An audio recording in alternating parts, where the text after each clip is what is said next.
अस्सलामुअलैकुम। Tele school के इस एजुकेशन प्रोग्राम में खुशामदीद। ये प्रोग्राम टीवी पर हुकूमत पाकिस्तान और सबक फाउंडेशन की शराकत से पेश किया जा रहा है। इसके लेसन्स पाकिस्तान के तमाम तालीमी बोर्ड बशमूल कैम्ब्रिज के सिलेबस के मुताबिक तैयार किए गए हैं, जिसमें एजुकेशन कंटेंट सबक फाउंडेशन प्रोवाइड कर रही है। सबक फाउंडेशन की वेबसाइट सबक.pk पर केजी से 12वीं जमात तक वीडियोस और प्रैक्टिस टेस्ट बिल्कुल मुफ्त दस्तयाब हैं। इस लेक्चर का टॉपिक है साइड स्प्लिटर थ्योरम। ये topic federal board, Punjab, KPK और बलूचिस्तान बोर्ड में class 9 chapter number 14 ratio and proportion से लिया गया है, जबकि सिंध बोर्ड में ये चैप्टर नंबर 12 डेमोन्स्ट्रेटिव ज्योमेट्री से लिया गया है। आज के इस लेक्चर में हम सीखेंगे कि साइड स्प्लिटर थ्योरम को हम किस तरह से प्रूव कर सकते हैं। आज के मैथमेटिक्स के लेसन और इससे मुंसलिक वीडियोस को घर बैठे देखने के लिए आप सबक.pk की वेबसाइट पर जा सकते हैं। यहाँ तमाम बोर्ड्स की 9वीं से 12वीं जमात तक मैथमेटिक्स के सारे टॉपिक्स पर वीडियोस और प्रैक्टिस टेस्ट बिल्कुल मुफ्त मौजूद हैं। इनके ज़रिए आप अपने कॉन्सेप्ट्स को पुख्ता करके इम्तिहानात में शानदार नंबर हासिल कर सकते हैं। वेलकम स्टूडेंट्स, आज हम थ्योरम नंबर 4 का कंसेप्ट समझते हैं। इसमें कुछ इस तरह से बयान किया गया कि अगर एक लाइन ट्राइंगल की दो साइड्स को इंटरसेक्ट कर रही हो और थर्ड साइड के साथ पैरेलल हो, तो वो जिन साइड्स को इंटरसेक्ट करेगी वो बराबर रेशियो से इंटरसेक्ट करेगी, यानी प्रोपोर्शन होगा उनमें। जैसे यहाँ पे हमें नज़र आ रहा है कि लाइन एल जो ट्राइंगल की ए बी साइड को डी पॉइंट पर इंटरसेक्ट कर रही है और ए सी लाइन सेगमेंट को ई पॉइंट पर इंटरसेक्ट कर रही है। तो हमने यहाँ पर ए से डी जो डिस्टेंस उसको C1 कह दिया है, डी से बी जो डिस्टेंस को C2 कह दिया। इसी तरह से ए से ई जो डिस्टेंस है वो B1 है और ई से सी जो डिस्टेंस है हमारे पास वो B2 है। तो इस थ्योरम के मुताबिक फिर हम ये बात कर रहे हैं कि C1/C2, ठीक है, ये जो रेशियो होगी ये बराबर होगी किसके जी, B1/B2 के। ठीक है, ये तो था जी इस थ्योरम के मुताबिक जो स्टेटमेंट आज हमने प्रूव करनी है लॉजिकली। ठीक है, अब इसको ज़रा समझते हैं कि आखिर हम इसमें क्या बात समझ रहे हैं या इसका क्या एप्लीकेशन हो सकती है। इस एग्जांपल से ज़रा इसको समझते हैं। देखें, यहाँ पर भी यही केस है कि ई डी पैरेलल है ए बी लाइन सेगमेंट के, और यहाँ पर जो जिन साइड्स को ये डिवाइड कर रही है, ठीक है, वो बराबर रेशियो में डिवाइड कर रही है। तो यहाँ पर अगर 3:5 की रेशियो है तो यहाँ पे अगर 10 लिखा हुआ है तो हमें पता है कि 10 यानी 5 को अगर 2 टाइम्स किया जाए तो 10 आता है। इसी तरह 3 को भी हम अगर 2 टाइम्स करेंगे तो ये हमारे पास क्या आ जाएगी, वैल्यू 6 आ जाएगी। अगर आप 6 और 10 में रेशियो देखें तो 3:5 की बनती है। बात समझ गए होंगे। बिल्कुल यही कंसेप्ट यहाँ पर आ रहा है कि अगर हम यहाँ पे देखें तो ए बी साइड को और ए सी साइड को जो ये ई डी लाइन सेगमेंट है इंटरसेक्ट करिए बराबर रेशियोज़ में कर रही है। यानी यहाँ पे अगर 2-3 की रेशियो तो यहाँ भी 4 और 6 में अगर रेशियो देखी जाए तो 2 और 3 ही की बनती है। तो ये बेसिकली इस थ्योरम में हमने बात समझी है, लेकिन अब इसको हम लॉजिकली कैसे प्रूव कर सकते हैं, अब इसको हम समझते हैं। देखें, जैसे कि थ्योरम में मैंने आपको बताया कि हमने ये रिज़ल्ट प्रूव करना है। अब C1 और C2 जो हमारे पास दो साइड्स हैं, इनकी रेशियो कैसे ली जा सकती है। यहाँ पर एक आइडिया हमने यहाँ पर ख़ुद से यानी समझा इस तरह से कि अगर हम कंस्ट्रक्ट कर लें, यानी यहाँ मैं आपको सबसे पहले कंस्ट्रक्शन के हवाले से बात करता हूँ कि हमने कंस्ट्रक्शन में इसका इस तरह से कंस्ट्रक्ट करने का ये रीज़न था कि हम C1 और C2 में एक रेशियो लाना चाह रहे थे। अब साइड्स में रेशियो किस तरह से ला सकते थे कि हमने यहाँ पर जब B पॉइंट को E पॉइंट से ज्वाइन किया तो इस तरह से हमारे पास एक ये जो मल्टी कलर में आपको जो ट्राइंगल नज़र आ रही है BAE। अब इस ट्राइंगल में हमारे पास मज़ीद दो ट्राइंगल बन रही है, एक ग्रीन कलर में और एक हमारे पास ये यानी पर्पल कलर में, लाइट पर्पल कलर में बन रही। ठीक है, तो इस हवाले से अगर हम देखें तो हमारे पास अब अगर फ़र्ज़ करें कि C2 जो है इस साइड की, अगर मैं इस ट्राइंगल की, ग्रीन ट्राइंगल की अगर मैं कहता हूँ ये बेस है, ठीक है, तो इसके लिए जो इसकी हाइट होगी वो कहाँ से ड्रा की जाएगी, इसके वर्टेक्स से, थर्ड वर्टेक्स से ड्रा की जाएगी जो कि E है, जो कि यहाँ से एक परपेंडिकुलर ड्रा किया जाएगा। ठीक है, E यहाँ पे मैं कह देता हूँ, चलें जी L पॉइंट है, और ये इसमें कंडीशन क्या है कि ये परपेंडिकुलर जो है वो बेस के साथ 90 का एंगल लाजमी बनाना चाहिए इसका। ठीक है, तो यहाँ पे हम देख रहे हैं कि 90 का एंगल बन रहा है, तो ये हाइट होगी इस ट्राइंगल की जो कि आपको ग्रीन कलर में नज़र आ रही है। ठीक है, तो एरिया का आप फार्मूला जानते हैं कि किसी भी ट्राइंगल का जब हम एरिया फाइंड करते हैं, ठीक है, यहाँ मैं लिख भी देता हूँ कि एरिया ऑफ ट्राइंगल वो होता है जी हाफ इंटू बेस, ठीक है, और मल्टीप्लाई बाय हाइट होता है। ठीक है, तो इस हिसाब से अगर हम देखें तो जो हमारे पास ग्रीन कलर में जो ट्राइंगल नज़र आ रही है हमें, ये ट्राइंगल कौन सी ट्राइंगल है जी, ये है BE BED ट्राइंगल, ठीक है। तो इस ट्राइंगल का जो एरिया होगा वो क्या आएगा जी, हाफ ऑफ बेस। बेस हमने इसमें आपको बताया कि अगर हम C2 को रख रहे हो और हाइट इसमें हमारे पास क्या आ जाएगी, H1 आ जाएगी। इसी तरह जो हमारे पास अब ये लाइट पर्पल कलर कह लें, ग्रे कलर कह लें, इसमें जो हमारे पास बेस है, अगर फ़र्ज़ करें मैं AD साइड को रखता हूँ, AD लाइन सेगमेंट को जो कि C1 से रिप्रेजेंट कर रहा हूँ, अगर ये हमारे पास बेस हो तो अगेन H1 इसकी कॉमन हाइट आ जाएगी जो कि इन दोनों ट्राइंगल के लिए एक ही हाइट है। तो यहाँ पर हमारे पास जो सेकंड ट्राइंगल आ रही है जो कि हमारे पास बनती है जी ADE, अगर हम इसका एरिया देखें तो ये हमारे पास क्या आ रहा है, हाफ ऑफ बेस हमारे पास C1 है और हाइट इसमें हमारे पास क्या आ रही है जी, H1 आ रही है। अब देखें यहाँ से अगर हम इनको डिवाइड करते हैं इन दोनों ट्राइंगल्स के एरियाज़ को, तो हम एक रिलेशन ला सकते हैं C1 और C2 में, क्योंकि हमने मेन जो हमारा पर्पज़ है जो हमने अचीव करना है वो ये है कि हमने C1 और C2 को इनमें रिलेशन लाना। तो यहाँ पर आप देख सकते हैं कि हाफ से कैंसिल हो जाएगा, H1 से कैंसिल हो जाएगा। तो यहाँ से हम ये बात कर सकते हैं कि जो हमारे पास रेशो आ रही है BED, ठीक है, over area of triangle ADE, इनकी जो हमारे पास रेशो आ रही है वो C2 ओवर C1 आ रही है, ठीक है। इसको मैं कह देता हूँ कि ये मेरे पास जी इक्वेशन नंबर क्या है जी, 1 है, ठीक है। अब हम इसी तरह जैसे मैंने ऊपर आपको बताया कि हमने C1 ओवर C2 को शो करना है बराबर है B1 ओवर B2 के, तो इसके लिए इस पर्पज़ के लिए B1 और B2 में भी हमें रिलेशन चाहिए, ठीक है। तो इसके लिए फिर हम क्या करते हैं, अगेन कंस्ट्रक्ट करते हैं इस तरह से कि अब हम B1 और B2 में रिलेशन ला सकें। अब मैंने क्या किया है, C को जो है वो ज्वाइन किया जी D से, ताकि यहाँ पर जो एक रिलेशन है वो इनमें कायम हो सके, ठीक है।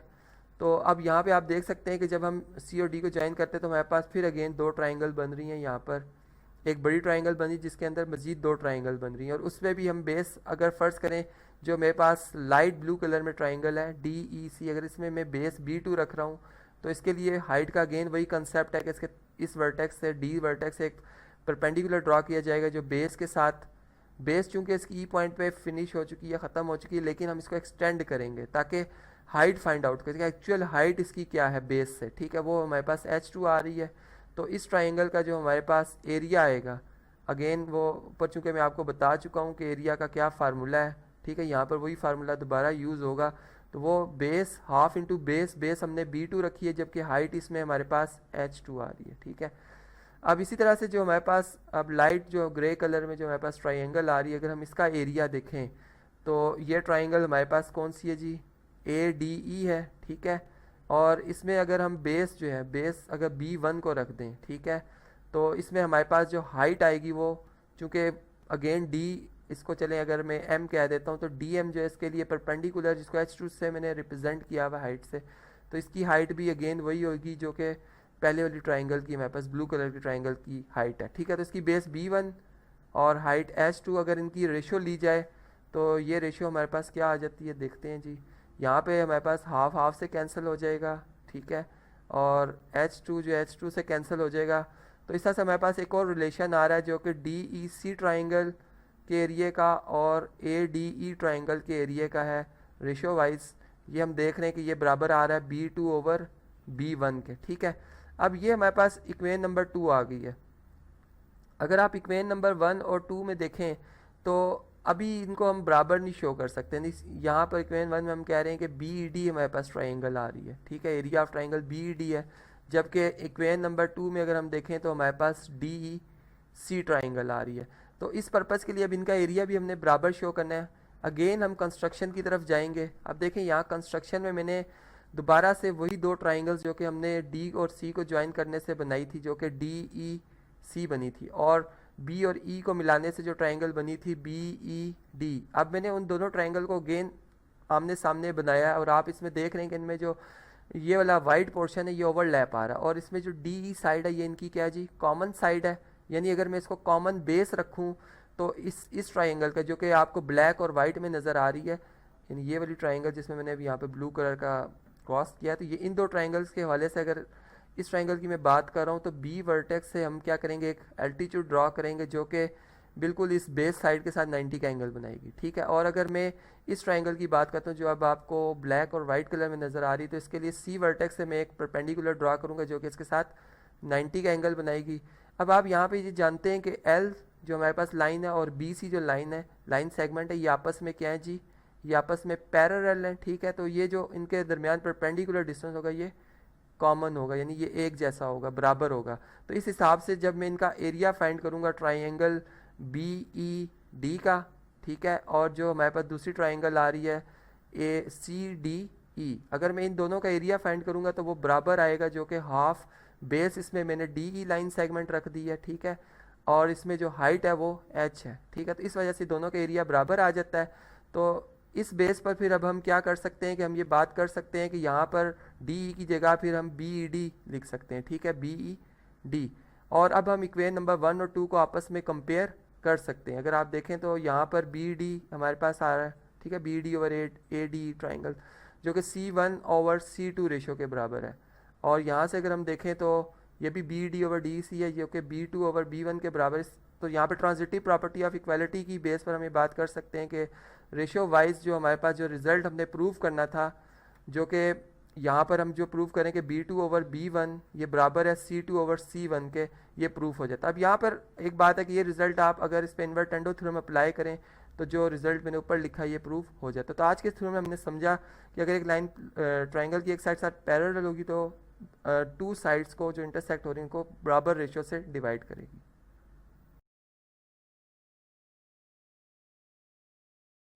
वेलकम स्टूडेंट्स, आज हम थ्योरम नंबर 4A का कंसेप्ट समझेंगे और देखते हैं कि इसमें हम क्या बात साबित कर सकते हैं।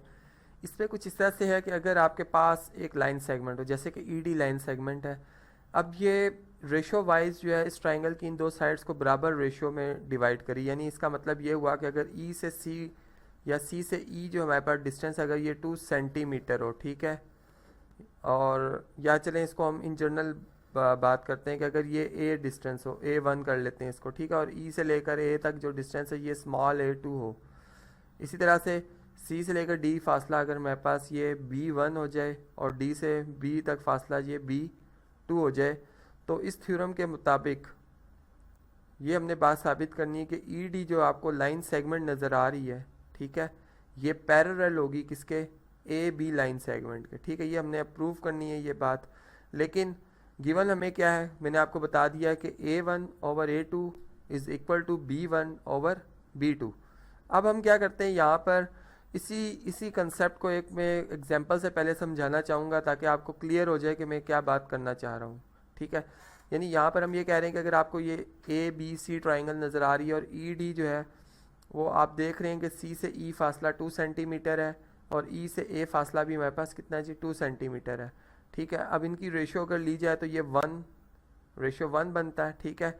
और इसी तरह से अगर आप C से D अगर डिस्टेंस देखते हैं तो ये 3 सेंटीमीटर और D से B डिस्टेंस देखते हैं ये भी 3 सेंटीमीटर, और इनकी अगर रेशो ली जाए तो ये भी 1:1 बनता है। तो ये बराबर है, यानी ये प्रोपोर्शनली इसको डिवाइड कर रही है। तो अब इसमें इस थ्योरम के अकॉर्डिंग ये बात होगी कि इसमें आपके पास जो लाइन सेगमेंट ED है ये पैरेलल होगी किसके जी, AB लाइन सेगमेंट के। अब ये बात हमने जो है यहाँ पर साबित करनी है।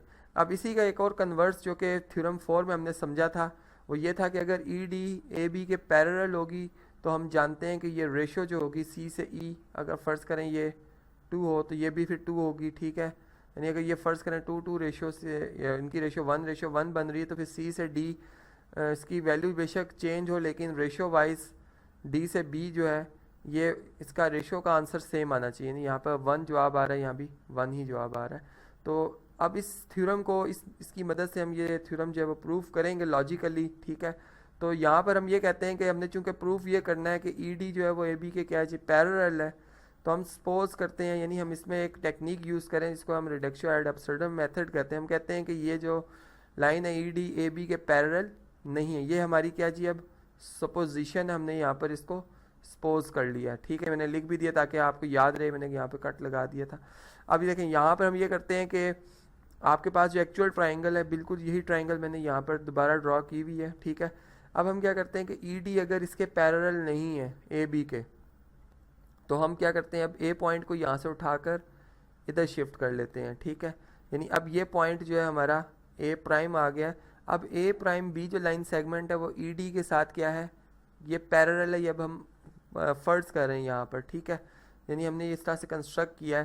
तो यहाँ पे मैं लिख भी देता हूँ कि हमारे यानी अकॉर्डिंगली इस डायग्राम के अकॉर्डिंग हम ये बात कर रहे हैं कि ए प्राइम बी जो है ये पैरेलल है किसके जी, ई डी लाइन सेगमेंट के। ठीक है, यहाँ पर पैरेलल हमने प्रूव करना था। ठीक है, और गिवन क्या था इस ट्राइंगल के अकॉर्डिंग हमें जो गिवन है वो ये है कि A1 डिवाइडेड बाय A2 ये रेशियो बराबर होगी किसके जी, B1 डिवाइडेड बाय B2 के, क्योंकि ये गिवन था। ठीक है, ये जो हमें स्टेटमेंट है ये गिवन हमने यहाँ प्रूव ये करना है। और यहाँ पर हम ये कह रहे हैं कि ई डी जो है वो फिर अगर ए प्राइम बी के अगर पैरेलल होगा, यानी यहाँ पर अब हम इसको पैरेलल कह रहे हैं, तो फिर इस पे थ्योरम 4 के अकॉर्डिंग अगर हम इस पे थ्योरम 4 अप्लाई करें तो सी से लेकर अगर ई तक फासला चलें, इसको सपोज करते हैं कि ये अगर हमारे पास चलें A1 ही है। ठीक है, और ई से लेकर फिर ए प्राइम तक का जो डिस्टेंस है वो हमारे पास क्या आएगा,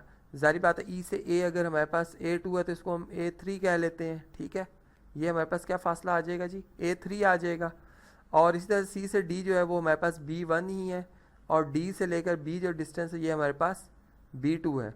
तो इस पे अगर हम थ्योरम नंबर 4 अप्लाई करते हैं, थ्योरम 4 की स्टेटमेंट आप जानते ही हैं, तो अकॉर्डिंग टू थ्योरम 4 हमारे पास जो रिज़ल्ट आएगा वो ये आएगा कि A1 ओवर A3 रेशियो ये बराबर आ जाएगी किसके, B1 ओवर B2 रेशियो के। ठीक है, अब देखें ये जो स्टेटमेंट है ये हमें गिवन थी, इसको मैं इक्वेशन नंबर 1 से लेबल कर रहा हूँ, और ये जो है ये आफ्टर कंस्ट्रक्शन हमें स्टेटमेंट मिल रही है। अगर आप इन दोनों में देखें तो इनकी जो हमारे पास राइट हैंड साइड्स आ रही हैं वो बराबर आ रही है, यानी B1 over B1 over B2। ठीक है, यहाँ भी हम क्या कह रहे हैं जी, B1 ओवर B2। अब ये दोनों बराबर आ रही हैं, तो जिसकी बेस पर हम ये बात कर सकते हैं कि इनकी लेफ्ट हैंड साइड्स भी क्या होंगी जी, बराबर होंगी। यहाँ पर मैं लिख भी देता हूँ फ्रॉम इक्वेशन 1 एंड 2। ठीक है, अगर इन पर ट्रांजिटिव प्रॉपर्टी अप्लाई की जाए तो हम ये बात कर रहे होंगे कि A1 ओवर A2 ये रेशियो जो है ये रेशियो जो है ये किसके जी बराबर आ रही है, ये बराबर आ रही है किसके जी, A1 ओवर A3 के।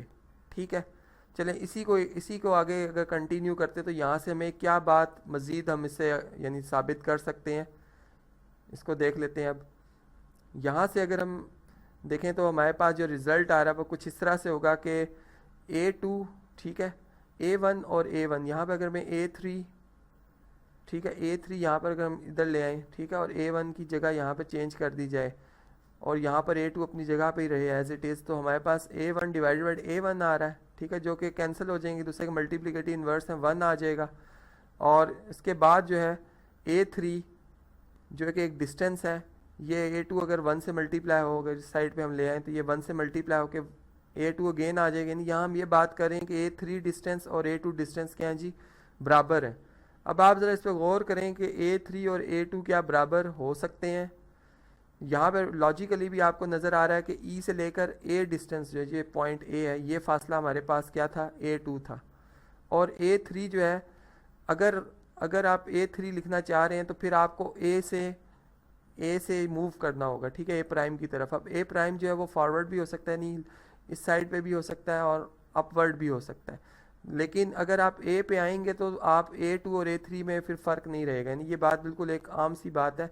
तो यहाँ से अब हम ये बात कंफर्म कह सकते हैं कि हमारी जो सपोजिशन थी वो क्या है जी, रॉन्ग है, क्योंकि यहाँ से हम ये बात साबित करें कि A2 और A3 बराबर हैं, जो कि बराबर नहीं है। ठीक है, तो इसका मतलब है कि जो हमने सपोज किया था कि ED AB के पैरेलल नहीं है, वो एक्चुअली रॉन्ग है। एक्चुअल बात यही है कि ED AB के क्या है, पैरेलल है। तो आज के इस टॉपिक में, आज के इस लेक्चर में हमने ये बात समझी कि अगर एक लाइन सेगमेंट ट्राइंगल की दो साइड्स को प्रोपोर्शनली डिवाइड करेगी तो वो थर्ड साइड के साथ क्या होगी जी, पैरेलल होगी।